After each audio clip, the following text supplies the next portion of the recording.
on va passer à ces Sixers dans la conférence Est. Donc, on fait le trajet d'ouest en Est, pardon. Et je vais pouvoir réafficher cette illustration signée Jordan avec, bien évidemment, Joel Embiid, longtemps imaginé potentiel MVP si malheureusement il n'avait pas sur sa route un des meilleurs joueurs offensifs de l'histoire en la personne de Nikola Jokic, bien sûr. N'y voyez aucun message biaisé. Néanmoins, énorme saison de Joel Embiid et une saison plus qu'intéressante du côté des Sixers, car s'ils échouaient encore une fois aux portes de la finale de conférence et avec des problématiques malheureusement encore autour des blessures, mais on aura le temps d'y revenir, ils montraient quand même des choses très intéressantes cette dernière saison. Les Sixers, bien sûr, la domination de Joel Embiid, mais aussi l'éclosion de Tyrese Maxey qui continuait finalement son ascension, qui en termes de volume, surtout au scoring, prenait une autre envergure, très clairement, avec encore plus d'efficacité, et notamment sur le 3 points et le pull-up à 3 points, son shoot extérieur qui globalement se développait, une des meilleures nouvelles de la saison pour ces Sixers, qui en plus de ça voyaient leur drama avec Ben Simmons, et je ne vais pas y revenir bien sûr, mais prendre une tournure plutôt très bonne, on peut le dire, et là on peut lâcher un immense shout-out à Daryl Morey, hein, bien sûr, Daryl Morey, je ne sais pas l'accent anglais ou pas, ou la prononciation anglaise ou pas, surtout à quel point, et qui récupérait, qui faisait bien finalement, Daryl Morey, le general manager bien sûr des Sixers, qui faisait bien de s'accrocher à l'idée d'acquérir de grosses valeurs en échange de Ben Simmons, puisque c'est James Harden qui arrivait dans la franchise de l'amour fraternel, bien évidemment, à Philadelphie. Et donc, enfin, à Philadelphie, à côté de Joel Embiid, un créateur collectif sur le poste d'extérieur, et qui donc du coup pouvait servir Joel Embiid comme il se devait, notamment sur pick and roll. On va y revenir sur ce duo, bien évidemment. Un début plus que prometteur d'ailleurs pour ce début, un énorme stretch dès le départ entre les deux joueurs, et des promesses incroyables. Finalement, des limitations qui revenaient autour de James Harden, notamment en playoff, la blessure malheureusement d'Embiid, qui l'un et l'autre finalement avaient raison des ambitions de la franchise dans cette post-season, et une fin un petit peu frustrante, on peut le dire malgré tout, en demi de conférence face au Miami Heat qu'on traitait en preview hier. Et je retape dans mon micro, excusez-moi. Ça, c'est un petit peu chiant. Il va falloir que... Le problème, c'est que si je l'éloigne après, je perds vraiment en volume sonore. On va faire, comme d'habitude, un petit point sur le roadster en vous affichant la preview. Et je vais m'empresser de vous l'envoyer dans le chat afin que vous puissiez y avoir accès. Dans la rediffusion YouTube, ce sera disponible dans la description. Comme d'habitude, vous le savez maintenant. Alors que j'affiche, bien sûr, cette preview signée Jérémy, la dernière des previews qu'il aura pu signer. Avec, je m'en rends compte, un problème, Jérémy, dans cette preview, puisque le roster n'est pas du tout affiché. Il faudrait vraiment que je re-regarde. Je sais pas. Donc, il y a les arrivées et les départs, mais il n'y a pas le roster complet des Sixers. Donc, on va aller voir ça sur Basketball Référence, parce qu'on peut gérer ça en termes de poste. On va mettre la bonne saison aussi, ce sera une bonne façon de le faire. Et puis je vais pouvoir vous zoomer ça surtout à l'écran pour que ce soit lisible pour vous dans le chat et dans la rediffusion YouTube. Et on va pouvoir donc lister un petit peu ce roster. Donc, excusez-nous, vous irez insulter Jérémy qui a mal fait son boulot. En même temps, c'est pas sa faute. Encore une fois, c'était sa 15e preview de la saison. On peut peut-être lui pardonner. Au poste de meneur, donc, je vais prendre vraiment dans l'ordre Basketball Référence. S'il y a des postes où c'est un petit peu le foutoir, parce que oui, en vrai, c'est plus un arrière, lui, c'est plus un ailier, etc. Vous comprendrez que de toute façon, les postes aujourd'hui, c'est beaucoup plus libre qu'à une certaine époque. Au poste de meneur, donc, D'Anthony Melton, une arrivée dont on va parler du côté de ces Sixers. Jaden Springer également. Au poste de guard, donc Patrick McCaw. En poste d'arrière, on retrouve Matisse Thybulle, Check Milton, Isaiah Joe, Tyrese Maxey, Furkan Korkmaz et James Harden. Alors par contre, oui, ça va être compliqué, voilà.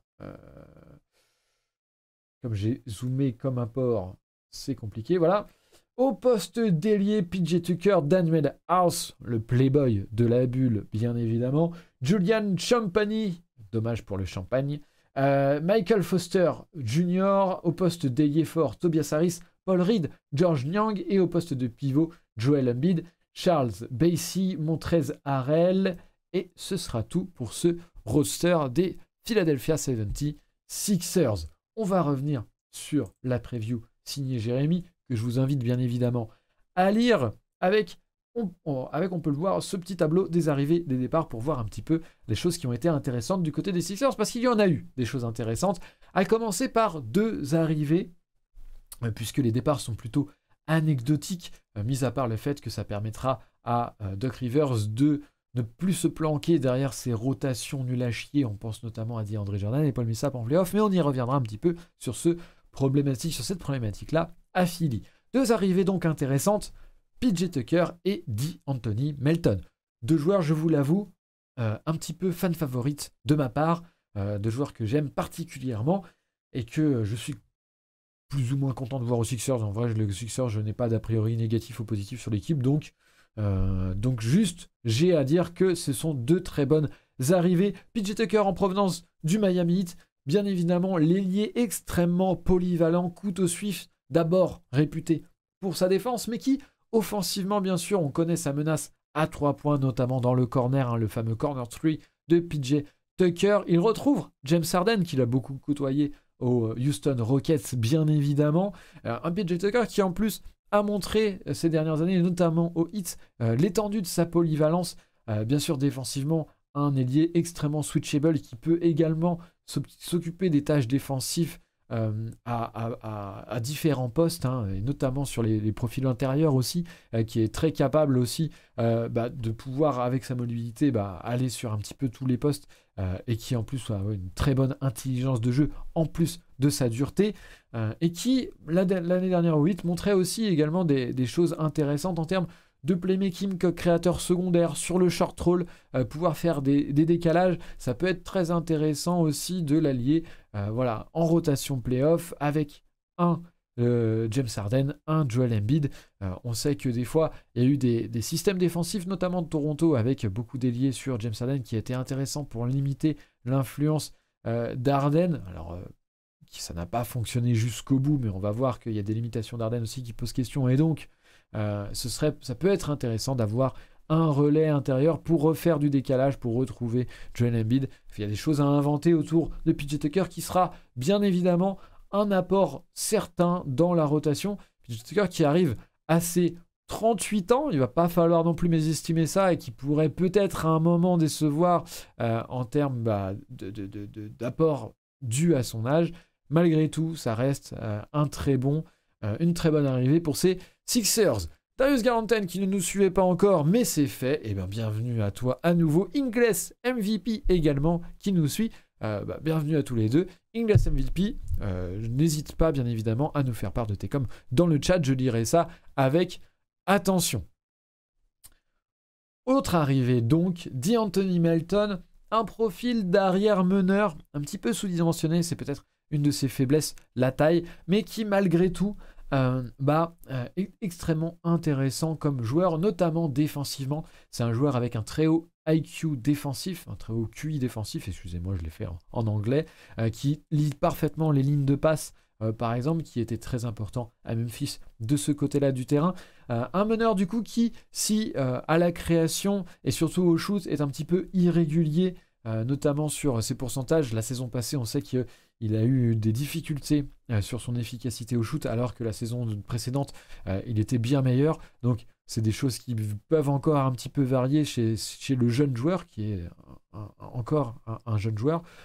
Malgré tout, qui devrait pouvoir être largement viable dans une rotation de play-off, encore une fois, puisque défensivement, c'est un joueur plus qu'intéressant, qui est capable largement de s'inscrire dans des schémas défensifs, même avancés, et qui, surtout, off-ball va apporter. Donc je pense que ça peut être un vrai joueur d'appoint et qui peut en plus apporter encore une fois cette création secondaire à côté d'un créateur principal. Autre arrivée que je cite, qui est peut-être un petit peu moins intéressante, mais ça fait quand même toujours de la profondeur et on manque rarement de profondeur quand on essaye de viser le titre, c'est Montrezl Harrell qui, je pense, a été certainement surutilisé par plusieurs de ses équipes précédentes. Peut-être qu'en termes de pivot titulaire, c'est vraiment s'exposer à trop de difficultés, notamment du côté défensif du terrain, mais qui peut, dans un rôle de backup, apporter de l'offense à l'intérieur, sur le rôle notamment. On sait que c'est une force intéressante à ce niveau-là, et qui donc peut-être gratter quelques minutes à droite à gauche sur des match-ups très spécifiques. En tout cas, ça reste de la profondeur intéressante, puisque Philadelphie en manquait. Et on va pouvoir... Je vais peut-être passer à ça d'ailleurs, ça fera une transition un petit peu meilleure. Alors que Lakers 38 nous dit: je ne sais pas si la cohabitation entre le barbu et Embiid va réellement tenir lorsqu'il y aura de l'orage dans l'air. Autre chose qu'on verra peut-être en fin de preview comme ouverture potentielle, effectivement. Tu fais bien de le rappeler que c'est deux caractères assez forts. En tout cas, je le disais, de la profondeur de banc et de la profondeur globalement rajoutée avec des joueurs, on l'a vu surtout avec PJ Tucker et D'Anthony Melton, qui sont des joueurs plug and play pour des rotations de playoff. On en parlait avec les Mavs juste avant.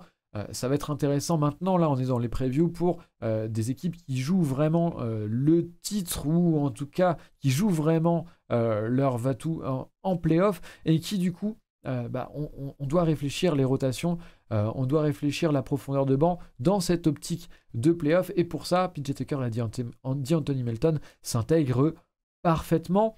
C'est quelque chose qui a pu faire défaut à ces Sixers, et on pense notamment à Doc Rivers, qui a eu des rotations malheureuses, on peut le dire, au second tour notamment des playoffs 2022 contre le Heat. On pense à DeAndre Jordan et Paul Millsap, qui quand même étaient plus que rincés pour pouvoir effectivement jouer et apporter, avec le problème sous-jacent aussi que c'est des joueurs qui ont obtenu des minutes de la saison régulière à défaut de certains jeunes. On pense à Paul Reed, on pense à Charles Bassey, que les fans des Sixers auraient aimé plus voir jouer. Et donc, effectivement, ça posait des questions. DeAndre Jordan et Paul Millsap ont été bien sûr remerciés à l'issue de cette saison. Le Doc aura beaucoup moins d'excuses. Est-ce que malgré tout, il va se cramponner à ses idées et faire jouer Joel Embiid 40 minutes toute la saison, quitte à ne pas le préparer pour des playoffs pour qu'il soit complètement en forme? Malheureusement, avec le Doc, j'ai envie de dire, tout est possible, même le pire.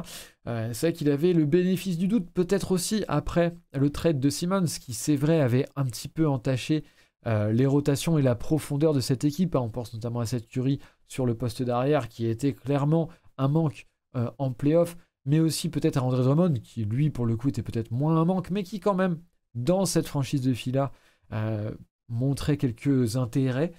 Cette intersaison a clairement réglé le problème de profondeur du roadster, et on va pouvoir imaginer beaucoup plus de latitude dans les rotations pour Doc Rivers. On pense notamment avec bien sûr Harden et Embiid à potentiellement des rotations décalées, des minutages décalés pour pouvoir faire des duos différents, peut-être Maxey et Embiid. On a vu que c'était hautement fonctionnel en saison régulière la saison passée, et peut-être aligner James Harden et Tobias Harris. On a vu Tobias Harris excellent en playoff l'année passée, notamment parce qu'il obtenait, grâce à la gravité de James Harden sur le drive, des shoots à des positions préférentielles, vraiment dans un fauteuil. Donc, ça peut être deux duos alignés. Encore une fois, on parle beaucoup de stagger ici dans ces previews. Encore une fois, en termes de stagger, de rotation décalée, pour pouvoir bénéficier d'un plancher très haut, quoi qu'il arrive, et aussi faire un petit peu moins jouer Embiid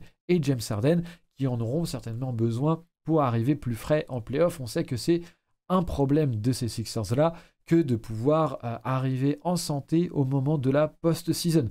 À côté de ça, des profils défensifs multiples et très polyvalents sur les postes d'ailier ou d'arrière. On pense à D'Anthony Melton, bien sûr, sur le poste arrière, mais ensuite sur les postes d'ailier avec Matisse Thybulle, PJ Tucker, des postes voilà, qui pourront pouvoir être alignés ou non selon les capacités offensives et selon ce qu'ils peuvent apporter en playoff. On sait que Matisse Thybulle, il y a toujours cette problématique d'apport offensif par rapport à son apport défensif, un équilibre à contrebalancer. Mais si on a un 5 extrêmement offensif, il peut s'aligner en 5e joueur peut-être. D'Anthony Melton et PJ Tucker, on en a un petit peu parlé. Bref, un éventail des possibles extrêmement grand pour Doc Rivers qui ne peut plus se cacher, qui aime beaucoup se cacher. On se souvient de ses déclarations, bien évidemment, dans le drama Ben Simmons, qui certes n'était pas innocent de tout reproche, mais qui clairement se dédouanait Doc Rivers sur son joueur, et ça lui permettait de absolument pas prendre de responsabilité. J'ai une vraie dent contre Doc Rivers. Je préviens, je suis peut-être un peu biaisé, mais je trouve que c'est vraiment un coach qui a le don de m'horripiler. Alors du coup, je suis certainement biaisé, et peut-être des fans des Sixers pourront aller à l'inverse de ce que je dis.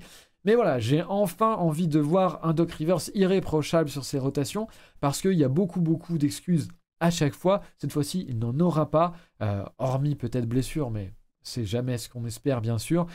Et donc, du coup, il va devoir enfin montrer que c'est un coach à la hauteur du roadster qu'il peut avoir avec ces 76ers, qui en plus ont un duo qui doit aller loin en playoff avec James Harden.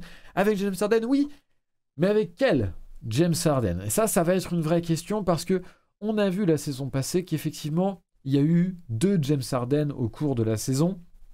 Le James Harden qu'on peut imaginer avec toute la valeur qu'il apporte, bien évidemment, sa capacité pleine au scoring, de scorer aux 3 niveaux, à l'intérieur, mais aussi à 3 points, sur le pull-up, les step-back, la séparation, on connaît bien évidemment tout ça, mais qui aussi apporte avec sa gravité sur le drive énormément de décalage et sa capacité de playmaking, bien sûr, qui peut en profiter du coup à 100% pour obtenir énormément de paniers faciles pour ses intérieurs, mais aussi des paniers à 3 points en anticipant un petit peu l'aide venant du corner, et donc une offense héliocentrique qui tourne à la perfection autour de ce joueur-ci.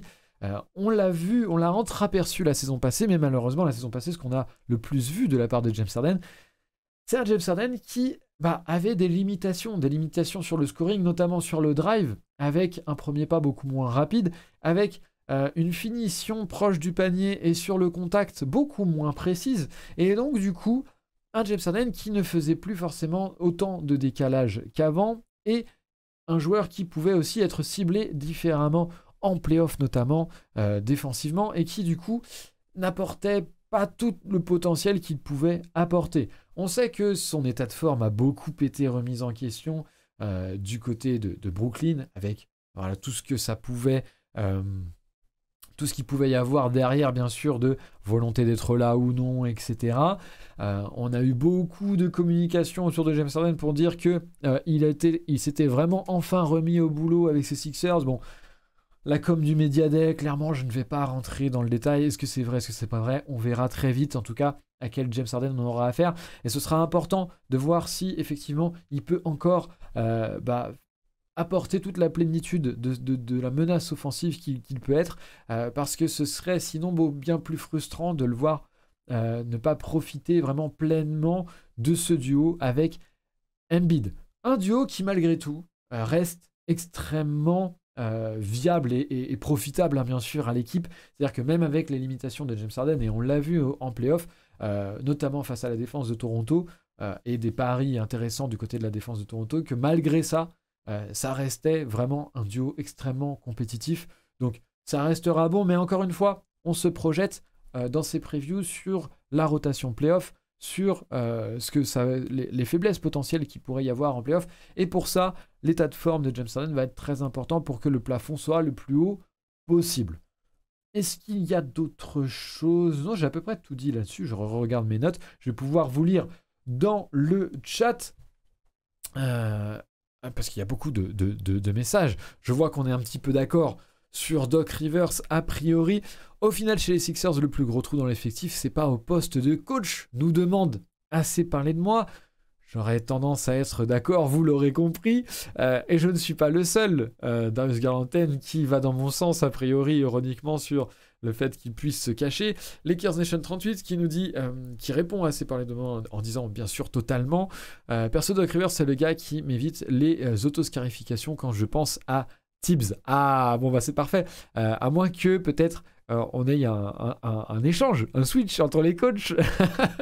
C'est en tout cas pas ce que je te souhaite bien sûr.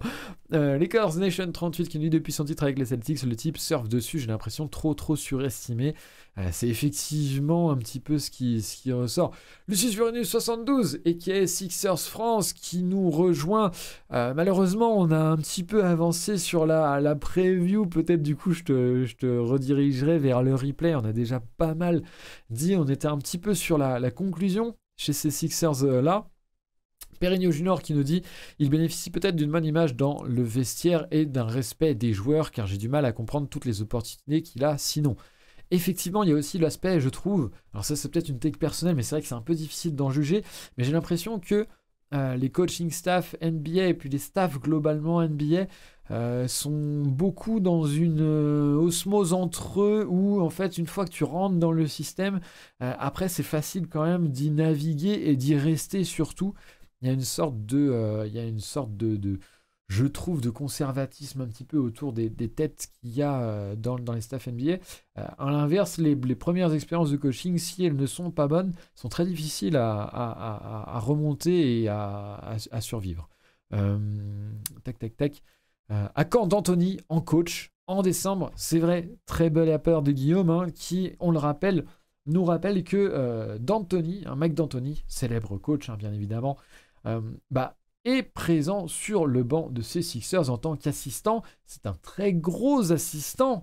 Et donc, on peut imaginer effectivement une passation de pouvoir facile si ça se passait mal, en tout cas du côté de chez ces Sixers.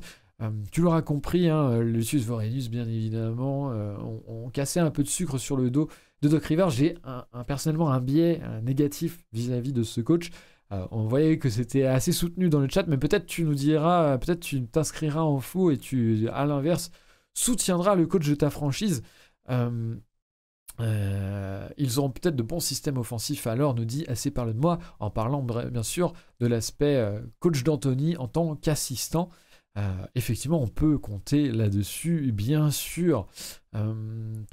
Tac, je continue de vous lire. Doc Rivers a surtout été engagé très cher juste avant l'arrivée de Daryl Morey, le dernier crime d'Elton Brand qui devrait être en prison depuis longtemps. Oh, quand même, ça charge énormément Elton Brand. Tac. Alors, je ne sais pas si je peux répéter bien sûr ce qui se dit dans le chat, mais vous le lisez à l'écran. Elton Brand est ligoté dans une cave depuis l'arrivée de Morey. Guillaume, ah bah je vois qu'effectivement il y a des raccords, en tout cas sur les opinions sur le coaching staff, pas loin de la peine de mort. Voilà, on est dans ce tiers-là. Je hais Rivers de tout mon être. Bon bah il n'y aura pas de souci hein, dans le chat pour Doc Rivers qui voudrait dans le chat se faire l'avocat du diable. J'ai entendu Elton Brand est prison, j'ai compris de qui était le message, nous dit Perigno Junior. On a un petit peu fait le tour de ces Sixers. N'hésitez pas dans le chat si vous avez des choses à ajouter. On a un petit peu de temps avant de rendre l'antenne si besoin était. Mais donc globalement, je trouve quand même des Sixers qui ont vraiment fait une très bonne intersaison. Et puis comme ça fait un petit rappel pour Lucius Vorenus et qui est Sixers France, comme ça tu sauras un petit peu ce qu'on en a dit et tu pourras potentiellement ajouter des choses en termes de mots de la fin.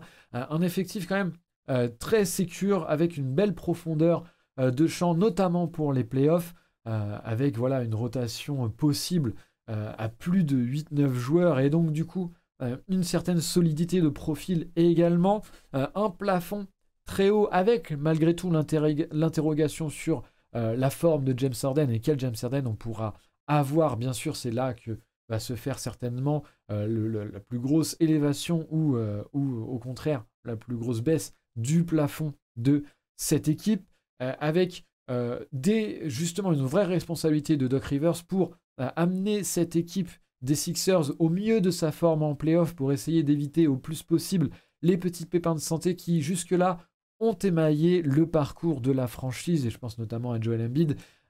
J'espère que Alors peut-être il voudra, à raison, hein, parce qu'il a malheureusement eu meilleur que lui en face de lui avec Nikola Jokic. Alors je peux pas ne pas défendre Jokic, hein, je suis désolé, je suis biaisé à ce niveau-là. Au titre MVP, j'espère que, à la limite, j'espère pour l'équipe qu'il n'ira pas sur la route de vouloir à tout prix le MVP, parce que je pense que pour les playoffs, voilà, il faut qu'il arrive dans la meilleure des formes, et ce sera peut-être le fait de jouer un petit peu moins de minutes en saison régulière. On a vu aussi que les rotations étaient possibles avec du stagger, avec James Harden justement, de pouvoir alterner entre les deux pour maintenir un plancher haut, quoi qu'il arrive, et s'assurer vraiment une bonne place en SR, quoi qu'il arrive. Le plancher à ce niveau-là, je pense, n'est pas trop à mettre en doute. Et donc du coup, cette franchise des Sixers qui quand même peut viser très haut, je pense, la saison prochaine, et j'espère ne pas avoir déclenché un immense débat dans le chat avec Jokic Embiid MVP. Ça sent Doc, Coach of the Year, tout ça nous dit assez parler de moi, mais qui puisse nous faire mentir. Et je ne dirais pas que ton message était ironique, bien évidemment. Lucius Furanis, donc, et qui est Sixers France. Non, mais plus sérieusement, il nous a coûté la série contre les Hawks. Il est en train de bousiller la carrière de Joe Reed Basie. Bref, on espère enfin peut-être voir ces jeunes joueurs justement dans la rotation de saison régulière pour pouvoir savoir lesquels vont pouvoir être alignés en playoff ou non, pour qu'on ne puisse pas arriver justement à des aberrations telles que la saison passée. Et on l'a bien évidemment incité, hein, rassure-toi. L'aberration qui a été notamment aussi la série face au Heat. Alors il y avait des problèmes de blessures, hein, mais où on voit DeAndre Jordan pendant 2 matchs, c'est pas possible. C'est absolument pas possible. Perrino Junior qui nous dit oui, Sixers premier à l'Est, il prend le COI avant de se faire sortir 1-4 par les Hawks au premier tour et se faire virer. C'est une possibilité non nulle. On est ultra deep cette année. On rajoute 3 rotations super solides pour un contender. C'est juste phénoménal. Pour peu que Reed arrive à coller Harrell sur le banc, et ce sera jackpot. Je suis assez d'accord avec toi. Vraiment, j'aime beaucoup les ajouts de l'intersaison. PJ Tucker et Anthony Melton, j'aime beaucoup les deux joueurs, et vraiment, ça ne peut être que du bon au niveau playoff. Donc, vraiment, il y a vraiment quelque chose d'aller chercher de très haut pour ces Philadelphia 76ers. Ah non, mais Jokic est largement au-dessus sur ces 2 dernières saisons. Alors, largement au-dessus, je dirais pas, mais c'est vrai que voilà, il y a vraiment l'aspect et scoring et la distribution qui fait que c'est intéressant. Mais avec un petit peu de fatigue des votants, et j'imagine, et j'espère surtout en tant que fan de Denver, une saison peut-être un petit peu moins forte de Jokic, parce que ça voudrait dire qu'il aura pu compter sur des relais. Peut-être que malgré tout, Embiid pourra enfin récupérer ce trophée d'MVP qu'il mérite amplement sur les 2 dernières saisons. Moi, je ne suis pas du tout sectaire, et je donne le crédit à Embiid assez largement. Il jouait déjà 34 minutes à peine l'an dernier, le minutage est déjà géré. Ah oui, tu fais bien de le préciser, c'est vrai qu'en plus c'est quelque chose qu'on avait vu dans la saison, donc c'est vrai que c'est quelque chose sur lequel on peut compter. Et puis en plus, encore une fois, dans l'idée de stagger, si on baisse encore un petit peu le minutage, il peut malgré tout en fait performer à un niveau suffisant pour en plus compete pour le MVP, je pense, en tout cas c'est mon humble avis. Les Hawks 4 s'insurge Guillaume, ce serait pour la beauté de la chose. Le best 8, c'est Maxi, Harden, House, Harris, Embiid, Melton, Tucker, Reed, avec Tybalt, Springer et Basset derrière. On est très tranquille. C'est vrai que même mettre Tybalt si loin, c'est dire à quel point il y a de la marge et de la richesse dans l'effectif. Quand tu vois le nombre d'équipes dont la saison sera foutue en cas de blessure d'un joueur du 5, c'est quelque chose de très appréciable. Même si, bien sûr, c'est jamais quelque chose qu'on souhaite pour ni l'un ni l'autre, même s'il y a la richesse derrière pour en profiter. Lakers Nation 38 qui dit « Moi, je vois le Greek Freak revenir en force cette année et mettre tout le monde d'accord vis-à-vis du MVP, vous l'aurez compris. C'est une possibilité, bien sûr. Tant que le MVP reste international et non pas américain, je signe. Mais moi, je vois Luka Doncic cette année. Parce qu'il aura toutes les billes, on en parlait juste avant. Et donc, du coup... c'est mon pic pour le poste de MVP. Moi, je vois Jordan Poole, nous dit Guillaume, et pourquoi ça ne m'étonne pas. Vous pensez quoi du contrat de Tucker, nous demande Perrino Junior. Et je vais bien sûr poser la question ouvertement dans le chat. Je vais aller voir le contrat de Tucker. Je ne me souviens plus à combien il est. Donc, du coup, je vais aller vérifier ça.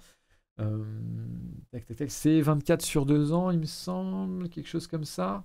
Redites-moi dans le chat, parce qu'en fait mon internet met du temps. Donc,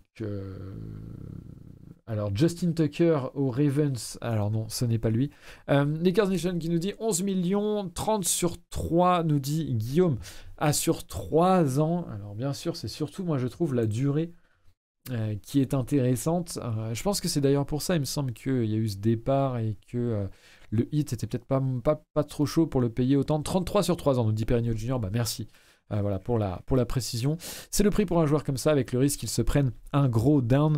Il y a une team option, demande assez parler de moi. Effectivement, il faut voir les options peut-être sur la dernière année. C'est pour ça que je m'interroge vu l'âge. Effectivement, on en parlait tout à l'heure, 38 ans pour PJ Tucker.